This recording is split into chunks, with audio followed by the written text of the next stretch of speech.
Ooh. Wow. Cool. This kind of feels like church. All right. Come. We're gonna treat you like the king and queen you are.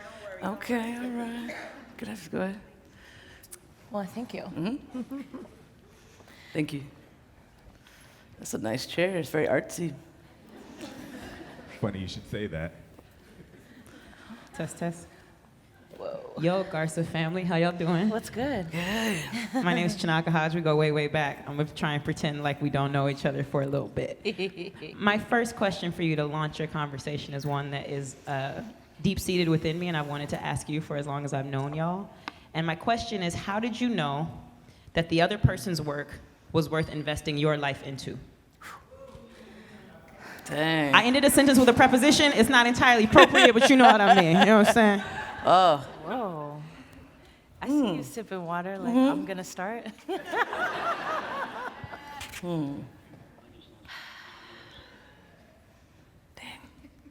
I was ready. Or what's your favorite beverage?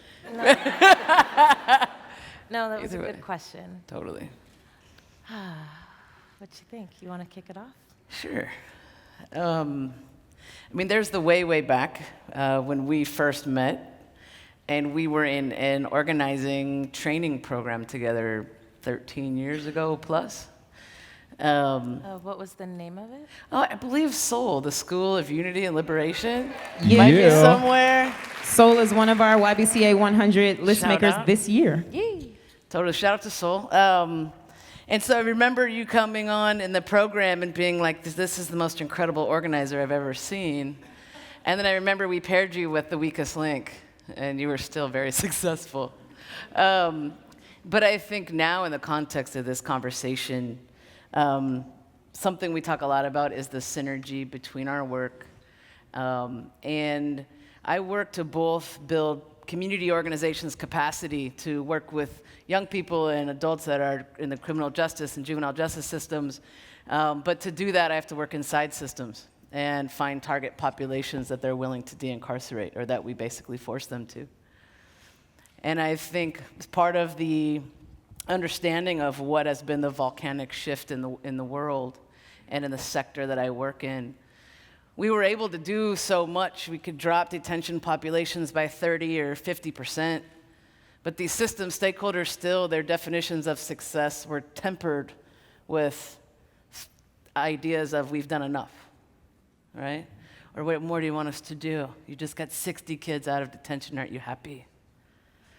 Right? And there was no cultural shift that told them that the moral imperative of this day said that nobody should be in that cage, right? Or to take their idea of a comfortable thinkings of implicit bias, but instead talking about structural racism. Those weren't things they were willing to do before the streets erupted and the sort of false reality of we live in a volcano of peace, right? That can fulfill none of its promises of safety or justice. And when that volcano has erupted, in my sector, it's like lava flowing through these systems and these stakeholders. And now I have chiefs of police saying, I know we have problems with use of force. And when I used to say that 7 years ago, Korea knows, she worked with me. They look at us like we said, F your mother. They look at us like, who let you in the door? How dare you? And now they're like, yeah, we kind of have a problem with that. Right? And so Alicia's work has made ours possible and has made the acceleration of the opening of cell doors more possible. And for that, no matter what our relation, I will always love her for.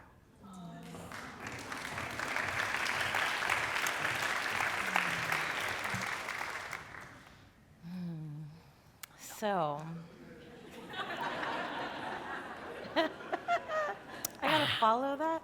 Okay. Chinaka, that's a good question, and I think the thing that is just rattling for me right now is that the first time that I met Malachi was actually in the streets of San Francisco during a protest that was protesting the outbreak of the last war in Iraq. and I was volunteering here in San Francisco at an organization called San Francisco Women Against Rape. And it was a point in time in the history of that organization where they were politicizing, right? So they were learning about and educating themselves about international struggles. And they were teaching each other about what was happening in the places where each of them came from. And so what that meant, right, was that that organization, a service-based organization that has been providing services to people who are survivors of sexual violence, became a more explicitly political organization. And it was through my work there that I learned about soul. But before I did, I was a part of demonstrations that were happening just a few blocks from here. One of the direct actions that happened that day was that there's a pool here somewhere, and it was dyed red to represent the blood of innocent people that was being spilled in our names. And funny story, I volunteered for this kind of formation that was called Freedom Uprising. We had clandestine meetings at the Youth Empowerment Center in West Oakland before it was hipster heaven. Before it was hipster heaven, it was industrial. There was a bread factory, a yeast factory that made people sick. And so you followed the smell of yeast to get to the secret meeting. And whatever organizers were putting that together put me on security, which was really an interesting role. I had no idea how to do any of that. And I remember very clearly that there was a blockage that was happening at the Bay Bridge, and I saw lines of riot cops, and my friend and I freaked out. We didn't know what to do. We had no training on how to deal with police, so we ran into the Starbucks over here on 2nd and Folsom and tried to catch our breath. We didn't know what was happening. And I tell that story, by the way, y'all, because that's just real. Like, people don't start off brave and courageous and knowing how to deal with stuff. We're human beings, and we learn how it is that we engage with systems of power, how we feel when we have to come into direct contact with people who can quite literally make life or death decisions for us. And it was later on that day that I saw Malachi in a crowd. And he was also doing a role of security. And I said to my friend, "Who is that? Who that over there?" So clearly I was there for the right purpose, right? And a couple of weeks later, through that same network, I got an email about getting trained as an organizer at the School of Unity and Liberation. And so I applied.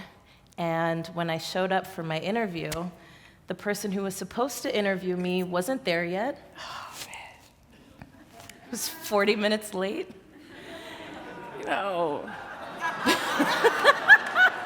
Stuff happens, But when they showed up, when the person showed up, it was the person I had seen in the streets that I had said, "Who is that?" And a 20-minute interview turned into a 4-hour conversation. And I remember leaving there and saying, "I met my soulmate." That's so weird. So that's how I knew that I wanted to invest in their work, because I wanted to invest in them. And just the story and the heart and the spirit that we shared that day and for many, many days afterwards encourages me to invest in them every single day. And by way of that, I invest in what you believe in, because I believe in you.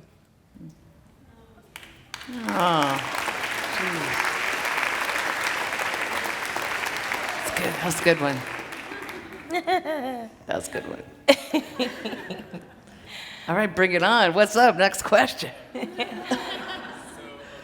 Of course, I put the microphone way over there, but it's all good. This is incredibly intimate.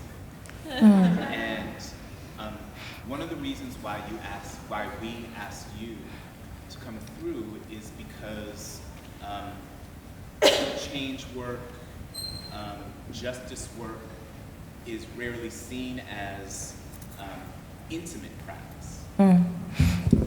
It's generally, to your point, Alicia, very often, what would I do without Shanaka Hodge? Like, quite literally, what would I do without Shanaka Hodge?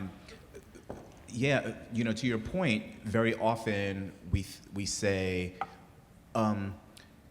co-founder of Black Lives Matter, up on a pedestal. So weird. Right? We were, earlier we talked about artists or so-called change makers who are othered, are heroified, without really talking about the personal, intimate struggle, or what I should say is the intimacy of struggle. And so we were hoping that we could talk about a couple of things for both of you as you do this work that inches us in almost this kind of Sisyphus way, you know, up this hill towards this tipping point where many of us are able to rally and galvanize around social justice work. One, as the title of this session would suggest, what is the view from the tipping point? What are some regrets and or suggestions or kind of observations of the landscape that made this moment possible? And who takes out the trash?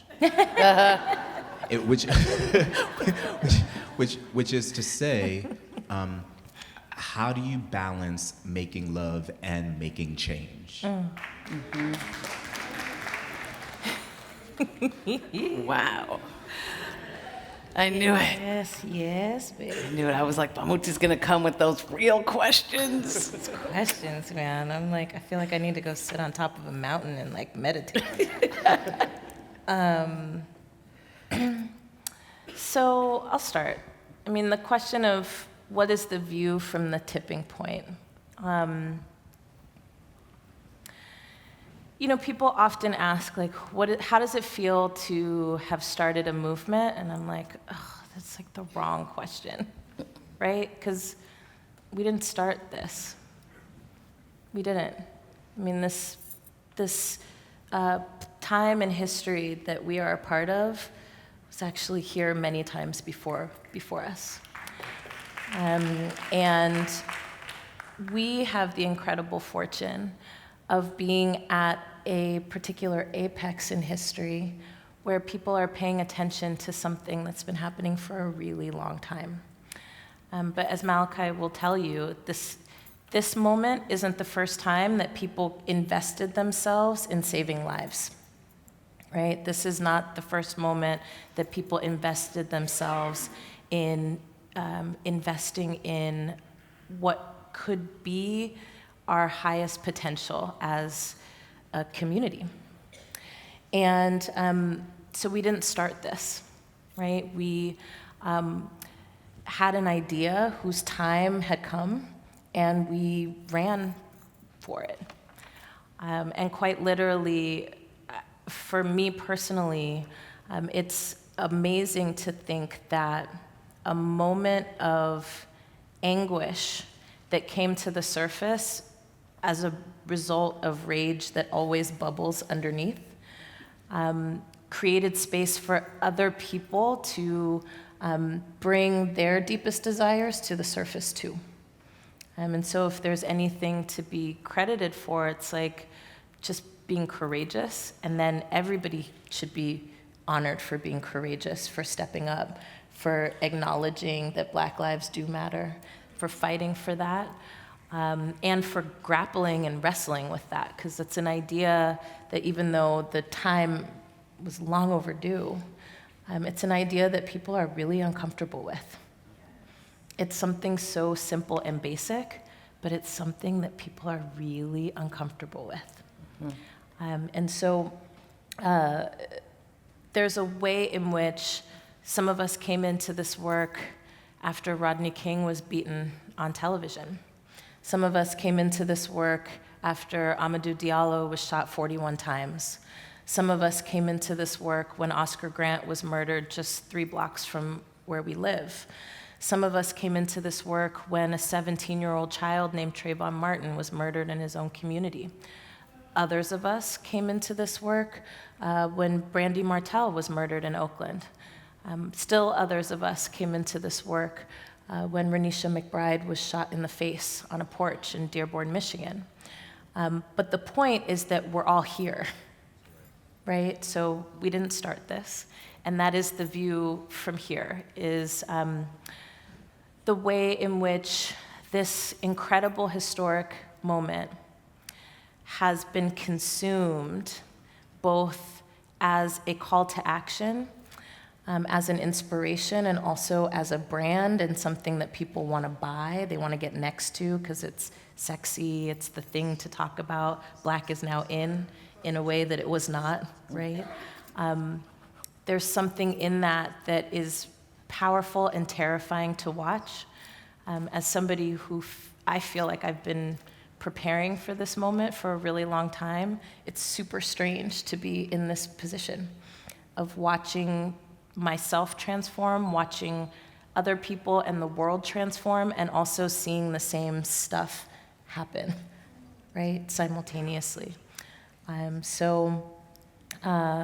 I guess just the last thing I want to say in this piece is that there's something about the view from here that gives me incredible hope, but also moves me to warn us about the dangers of relating to this moment as if it's a souvenir that we want to put up in our house. Thank you. Like, I like the fact that I can go to breakfast like we did this morning and see a sign that says Black Lives Matter in the window, and I'm like, yeah, this is a place I want to eat, because I look at that like it's a post on the freedom line. But for other people, they may just see it as, this is cool and I want to be aligned with it, but in their everyday practice, they don't actually value Black lives. And so, yes, Destiny. Love y'all. So I'm sitting with that, right? Like, everything matters. Better matters. Cell phones matter. Everything matters still, except for Black lives, except for Indigenous lives, right? I know folks are going to be where the action is, but are you going to protect the water protectors? Like, these are the things that I think about from this viewpoint. And I think there are many more tipping points that are coming. And I think we need to all get prepared for how to take that tiger by the tail and hold on as tight as we can. Mm-hmm. Excellent. Right. Well, I don't swivel because I don't like having my back to people. So I guess I want to talk about this in a couple different ways. In one, there's a speech that I was studying recently called "When Peace Becomes Obnoxious." And it was written during a time when the University of Alabama was being desegregated. And there was a young woman who was trying to go to university, and a white mob attacked her car. They set a cross on fire in the yard, and they basically embodied the ravaging mayhem of power and privilege when it is threatened. And the school reacted to that day of sort of destruction by expelling the young woman who was trying to integrate the school. And the newspaper ran a headline that said, "Peace has been reestablished at the University of Alabama." Right? And Dr. King said, that is peace at the expense of justice. And I think a lot about the tipping point we're in right now, when sometimes it looks like I can't get on the BART because somebody's blocking it. right, or the inconvenience that is caused right now. But that really, underneath it, there is a move to redefine peace, to redefine peace as a fighting peace, as a struggling peace. Redefined what should be at cost, what should be the cost of peace, and what should be at cost. Reclaiming, I think there's a moral reclamation, there's a reclaiming of a moral high ground that is centered in the most vulnerable amongst us as a new barometer. And that this sanctity is actually what is, to keep it historical, we have been contributing, the people in this room have been contributing to these tipping points for a long time. But the volcano has burst. I think, like I said before, I'm getting all jumbled in where my notes are. But one of the, so as the, it used to be kind of a hegemonic or a, like everybody gets it, right? That like we're living on the volcano and that's how it is. And the tears of those of us who have been behind bars or had family members murdered, right? The suffering and the stuffing down of that from time and time and time again. And if there's anything that people do when their backs are against a corner is get creative and fight back when it's your life at cost. And so I think this tipping point is interesting because it's been coming for a long time. But there is also, right now, we're contesting the middle. Right? It used to be like, oh, that's so PC, right? Or like, oh, you're just tripping. Now there is an actual contesting to redefine peace and what is a moral high ground. Right? That wasn't intentionally stole by the religious right. We can think about the 70s, we can talk about the 80s, right? And where the religious center or the moral center of what was considered normal or how these societies should be based on. And in that contestation for that middle ground and for the shifts that I don't think it's a tipping point. I think there's this concept of starving the beast and building people's power, right? And we're at a place where there are precipices of that happening. But there is no like, yeah, just do that one more march. It's gonna be dope. It's gonna be here, right? That it is a constant struggle. And so for this tipping point to be real and for leaders to be supported, it actually, everyone in this room needs to participate and own it as yours. Right? There's a way that Alicia and I would say, need everyone in this room, if you're a mechanic, if you're a daycare person, if you're a barista somewhere, if you make pizzas, if you're a school teacher, if you're doing homeless outreach, whatever it is, to own it and claim this movement as yours. And to contribute into it, because that's the only way that a flashpoint becomes a tipping point and becomes a new reality, becomes a cultural shift that we can live within. And so if it's something that's othered or seen as theirs, if BLM is not understood as a call in, if Standing Rock is not understood as a call in, then we will fail. Right. So we won't be loving or laughing or nothing without everyone in this room getting down. It's like it's part of how I see this point. That's right. That's right. I mean, I think it's interesting too because there's lots of different shifts that are happening right now. So one being, lots of the way that people understand Black Lives Matter is around protest, and I just think that's so problematic. Yeah. Because it's about organizing, it's about culture change, it's about policy change, and it is also about direct action and confrontation with existing power structures, but none of those things could exist without each other. Totally. And in so many ways, I think we represent that tipping point, right? Like the relationship between all of the various strategies that it takes to build and sustain a movement. So there's something in that I think it'd be great if you could talk, Malachi, about the work that you're doing on the inside and how that represents this movement. Because y'all were around before Black Lives Matter in its current form was around, and again, we're coming together to reach an apex that I think is really interesting. So how do you think about your work in relationship to this movement?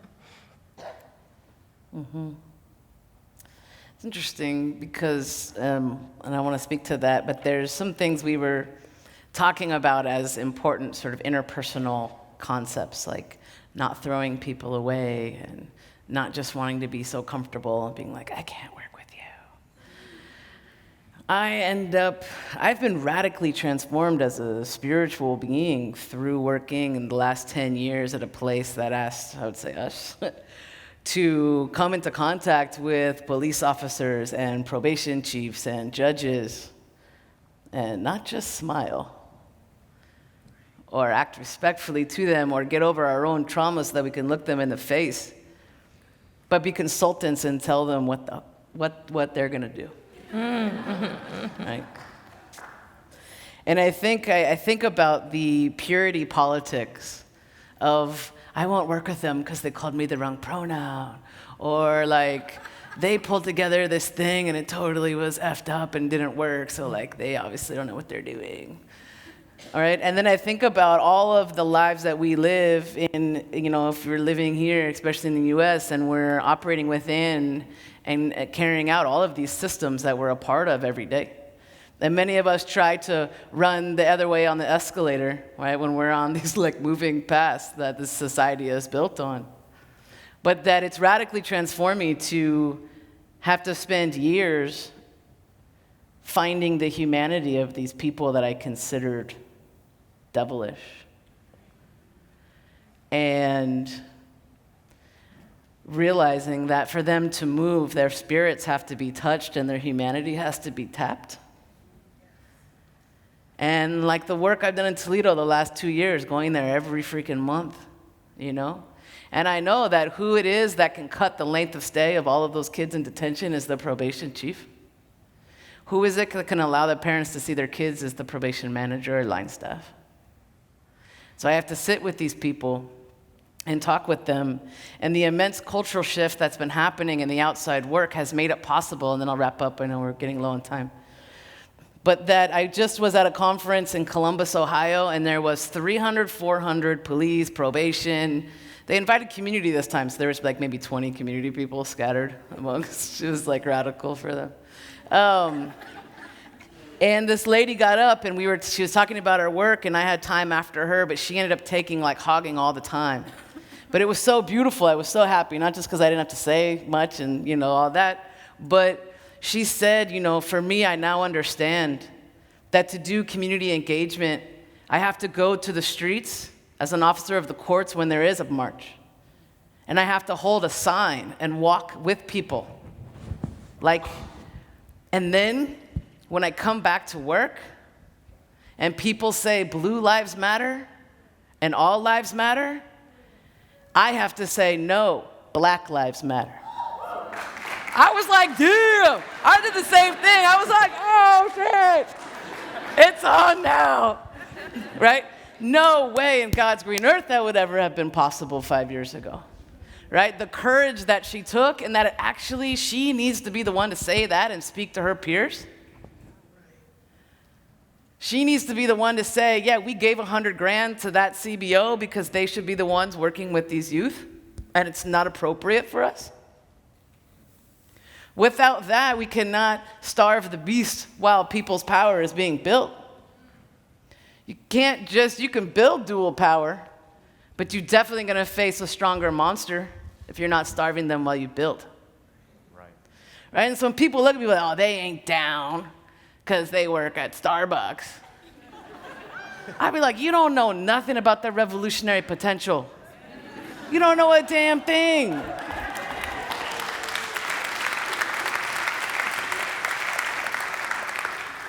So I guess when you want me to talk about our work in relationship to some of the dust you've been kicking up, that's a story that comes to mind. Yeah, I think where we are right now is at the need for a pivot. So now that we have expressed of righteous anger and rage in the most public places possible. Now that we have stopped business as usual, now that we have shown and seen that we are braver than we previously imagined, the question for all of us is, what now? Where do we go? And I want to offer that I think part of our work is figuring out what love looks like in practice. So when police officers are shot and the mainstream media says, well, this is because of Black Lives Matter. This is because they are bringing up these issues and it is making people frustrated and angry, and if they just would stop talking about this, then this would just go away. Or people say, well, this is the time when we just need to get inside the White House and like push. We just need to get a couple really good lawyers, maybe one good silver bullet policy. You know, people be like, where's our Voting Rights Act, right? And I want to argue that I think it's none of that. I think that it's how do we make love real in action? Meaning when people are killed, how do we show that we love them? How do we show that we care for them? And how do we love ourselves enough to put whatever is necessary in place so that nobody else dies before it's their time? How do we transform these kind of silos of power that we all reproduce? So I think some of the stuff you said, Malachi, about our purity, our purism in our politics is really important. We do always need to be clear where power lies and how power is exercised. And at the same time, love in action, right, requires that we push ourselves around whose lives we value and whose lives we don't. And that includes these movements, right? It includes the fact that I don't want anybody to be murdered. And that's not something we're encouraged to say as activists, right? You're just like, oh, well, y'all have been doing it to us for a really long time, so I guess it's chickens coming home to roost. No, it still represents what's fundamentally wrong in our society, which is that we lack connection that encourages us to protect and defend each other against all odds. Love that encourages us to break rules when they're wrong, right? Break rules when they're wrong. So I read an article today about 2 police officers who turned in their badges at Standing Rock. They're like, we don't want to do this job knowing what the consequences are. So it's bigger than just arresting a quote-unquote protester. It's I'm participating, I am acquiescing to what it means to poison people's water. I know what these folks are here doing, and I'm not gonna be a part of what's blocking them from saving all of us. That is love in action. That's courage, right? So I think that's the next step of where we have to go, also to counter the nihilism that is rising really high. People are pissed off, fragile, like worn away at the edges. You know, I'm like, can this election season be over? But when it's over, this dynamic doesn't end unless we end it. Unless we end it. Can you define nihilism? Yeah. So Malachi asked me to define nihilism, which is just, he's a popular educator. Nihilism, broadly, is the sense that nothing is possible. It's what I call like a lack of revolutionary vision, right? And so if we are nihilistic, then it means that nothing that we do, nothing that's in our hands has the power to change anything. And we have to break that. That's our task right now. That's what we have to wake up every day thinking, how are we gonna do this? How am I doing this today? And every night when we go to sleep, be thinking about, how am I gonna do it tomorrow? And I know Tanaka's like, y'all got to go. Dang, that went by fast.